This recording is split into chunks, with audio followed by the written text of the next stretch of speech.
Hello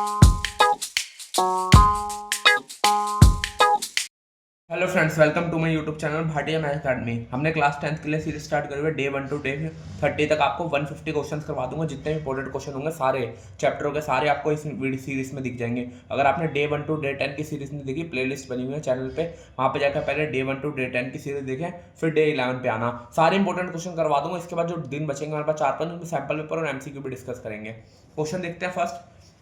if the HCF 210 55 is expressible in the form। पहले तो HCF निकाल लें दोनों नंबर का।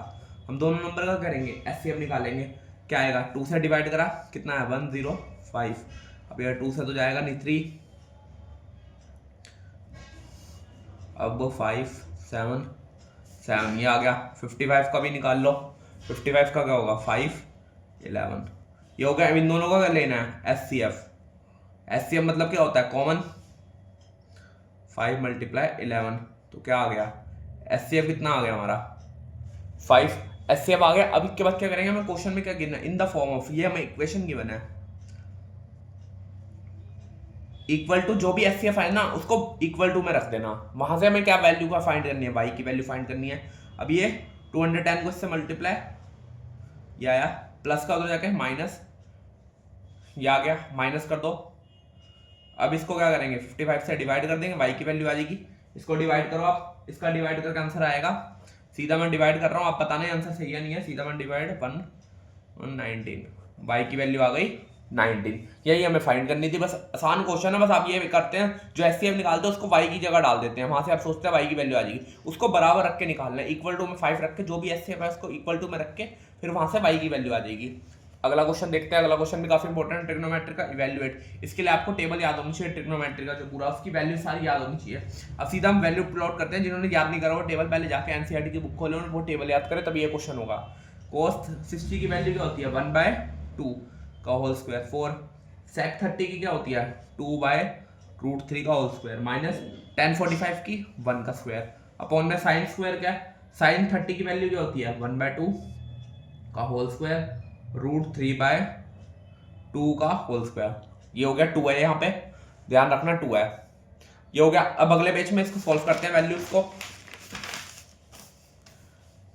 क्या हो गया? 5 नॉर्मल, 1/2 का क्या होगा? 4 16/3 -1 अपॉन में क्या होगी? 1/4, √3/2 का क्या होगा? 3/4। अब इन सबका LCM ले लो। ऊपर क्या LCM आएगा? 12, 4 12 कितने में आता है? 3 15, 3 में 4, 16 को 4 से करोगे, 4 से कितना? 24 और 64 -12 अपॉन में, ये तो सेम हो जाएगा, 4 4 कट गया। ये तो ऊपर जो बचा उसको सॉल्व कर लो। 64 + 15 9 17, 7 में से 12 गए, 9 में से 2 का 7, 67। क्या आएगा? 67 अपॉन में 12। सॉल्व करके देखना आपका यही आ रहा है, नहीं आ रहा अपना साथ में चेक करते रहना, रीचेक करते रहना। जो गलत आ रहा है मुझे कमेंट कर देना। अगला क्वेश्चन देखते हैं। A heap of rice in the form of cone. Cone है, सबसे पहले हमें पता चलेगा फिगर कौन सी है? कोन की। ऑफ बेस, डायमीटर गिवन है 24, रेडियस क्या हो गया? 12, हाइट गिवन है 3.5 meter. How much canvas cloth is required. जब भी क्लॉथ रिक्वायर्ड हाउ मच निकालना हो तो क्या निकालते हैं? CS से। एरिया ऑफ कोन का फॉर्मूला, 1 मार्क क्वेश्चन है, πr/l होता है। अब L तो हमें पता नहीं, L तो हमें निकालना पड़ेगा। पहले रेडियस ले लेंगे, 24 का आधा क्या होता है? 12। डायमीटर, हाइट गिवन है कितनी? 3.5 मीटर। हाइट भी गिवन है, रेडियस भी गिवन है। अब क्या निकालेंगे? पहले L का फॉर्मूला क्या होता है? √r² + h², r 12 का स्क्वायर प्लस 3.5 का होल स्क्वायर। 12 का स्क्वायर 144, 3.5 का 35 का स्क्वायर ले लेना और 2 डिजिट पहले पॉइंट लगा देना। ये आ गया। अब इसमें क्या करेंगे? यहाँ पे हम नॉर्मल पॉइंट हटा के नीचे क्या कर देंगे? 100। 100 का क्या होता है? 10। इन सब का आप LCM लेके निकाल लेना। LCM लेके जैसे कॉमन लेते हैं वैसे निकाल लेना। क्या आएगा? 125, तो आ गया 12.5 L आ गया। अब एरिया ऑफ कोन का फॉर्मूला क्या होता है? πr/l। पाई की वैल्यू, r की वैल्यू 12, l की वैल्यू 12.5, पॉइंट हटाया 10। ये हो गया। कुछ कट रहा है हमारा, उसको जो कट रहा है उसको सॉल्व कर लो। 7 को मिस को कुछ भी नहीं कर रहा यहाँ पे। 11 5 को इससे काटा 2 25, बस 11 मल्टीप्लाई 12 मल्टीप्लाई 25 अपॉन में 7। अब इसका मुझे कमेंट करके आंसर बताना क्या आएगा आपका। देखता हूँ यहाँ पे आप कर रहे हैं नॉर्मल या वीडियो देख के वहीं पे छोड़ के चले जा रहे हैं सारे। देखता हूँ कौन कमेंट करके आंसर सही बताता है। कमेंट कर दिया तो समझ जाऊंगा आप पूरी सीरीज को पढ़ रहे हैं नॉर्मल हमारा। कमेंट करके इसको मल्टीप्लाई करके डिवाइड करके 7 आंसर बताना, सही आएगा तो मैं आपको कमेंट लाइक कर दूंगा। अगला क्वेश्चन देखते हैं। अगला क्वेश्चन क्या है हमारा, नॉर्मल ट्राइंगल का क्वेश्चन है। In the given figure P D E, ये डी किसके पैरेलल है हमारी, ओ क्यू के। ओ क्यू ये है। अब सीधा हम लिख सकते हैं in triangle O Q P D parallel है ओ क्यू के, ये दोनों पैरेलल हैं। अब क्या करेंगे, ट्राइंगल बन गया। अब तो क्या बीपीटी लगाएंगे। बीपीटी से क्या होगा, पी पी ई अपॉन में E Q equal to P D upon में D O. Reason by BPT theorem. BPT theorem पता है, बेसिक प्रोपोर्शनल थ्योरम। अगला देखते हैं दूसरा ट्राइंगल क्या होता है हमारा, O P R. O P R इधर वाला ले लेंगे, उसमें भी सेम वही लिखेंगे, डी एफ पैरेलल है ओ आर के, तो बीपीटी लगा दो।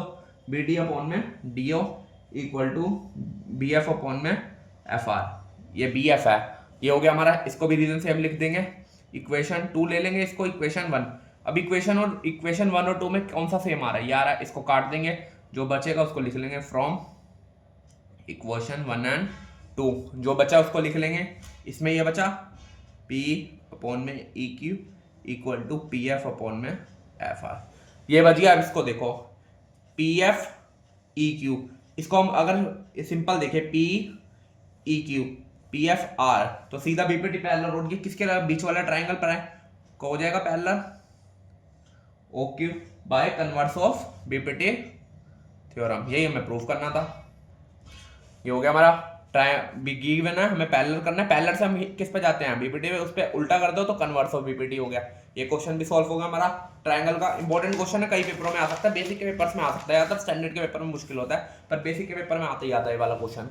अगला क्वेश्चन देखते हैं। अगला क्वेश्चन क्या है, find the greatest number of 6 digit abstractly divisible. Greatest number है, मैंने प्रीवियस वीडियोस में भी कराया हुआ सीरीज में, अगर आपने वो सीरीज देखी है तो उसको आपको पता होगा ग्रेटेस्ट का मतलब क्या होता है। नॉर्मल हमें जब भी ग्रेटेस्ट निकालना हो तो क्या निकालना होता है, एलसीएम। अब देखते हैं यहाँ पे एलसीएम निकालने के पहले तीनों नंबर का क्या करते हैं, एलसीएम निकालने की कोशिश करते हैं। देखते हैं पहले 15 का ले लो, 5 24 देखते हैं, 12 6 3 3 1 36 का 18 9 3, ये हो गया। अब एलसीएम में क्या लेते हैं हम, सबसे पहले हाईएस्ट पावर 15, अच्छा 15 में 24 का ले लिया, 2 की पावर 3 मल्टीप्लाई 3 की पावर 1, 15 को ये 36 का कर दो, 2 की पावर 2 3 की पावर 2। एलसीएम लेना है, एलसीएम में क्या लेंगे, हाईएस्ट नंबर, हाईएस्ट 2 में हाईएस्ट पावर क्या है 3 की, 3 में हाईएस्ट पावर 2 की और 5। अब इसको सॉल्व कर लो, 8 9 5, इन सबको मल्टीप्लाई करोगे तो आपका आंसर क्या आएगा 360। एलसीएम आ गया। अब क्या करना, हमें नॉर्मल क्या निकालना है, greatest number of this. Greatest number जब भी निकालना हो ना नॉर्मल, इन तीनों का जो एलसीएम निकाला हमने, ये इसका नॉर्मल क्या करेंगे, रिक्वायर्ड नंबर एलसीएम का निकालना है तो इसको डिवाइड करने की कोशिश करेंगे 360 से। जैसे हम कोई भी है ग्रेटेस्ट नंबर है, जैसे ग्रेटेस्ट नंबर 6 डिजिट है तो कितने आ गए 6 9 आ गए। इसमें से क्या माइनस करेंगे हम, नॉर्मल इसको माइनस करने की मल्टीप्लाई माइनस करेंगे।